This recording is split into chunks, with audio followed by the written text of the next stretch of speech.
Kamusta kabayan? So ngayong araw pala nandito tayo sa Laurier Mall. Dito matatagpuan yan sa Quebec, Canada.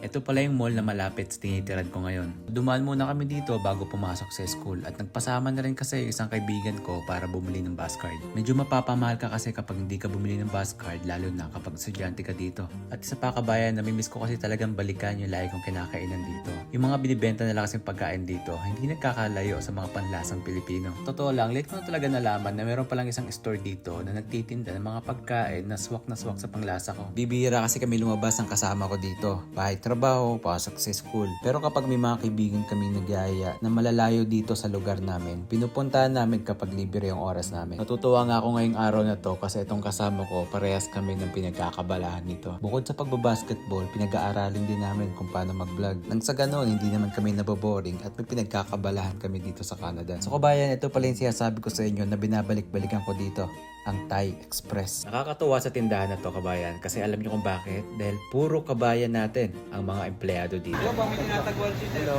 Thai Express Laurier.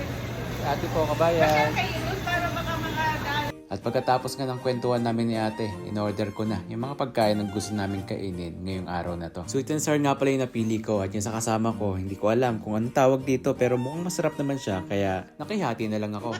So habang kumakain nga kami, nagkukwentuhan lang kami tungkol sa mga buhay namin nung nasa Pilipinas pa kami. At napag-usapan din namin kung sakali ba na hindi kami marirenew dito, ano yung mga pwede namin gawin sa Pilipinas para dire-diretso pa rin yung mga pangarap namin. Pero sa ngayon, wala pa kayong maisip na plano kasi mga baguhan lang kami dito at isa pa, wala pa kaming sapat na ipon para magsimula ulit ng panibago. Pero sa nangyayari sa amin sa ngayon dito, nagpapasalamat pa rin kami kay Lord. Dahil nabawasan yung kaba namin dahil baka hindi na kami ma-renew. Noong unang napag-usapan namin, 2 taon talaga ang renewal namin. Dahil may mga pagbabago nga, naging 1 taon na lang to. Pero okay lang yun, ang pinaka-importante naman sa amin, nakapag-renew kami kahit papano. Gagawin na lang talaga namin lahat para maging permanent resident kami dito. Para kahit anong trabaho ang gusto namin pasukin dito, hindi na namin kailangan ng kontrata. Dahil malaya na kami magtrabaho hanggang kailan namin gusto.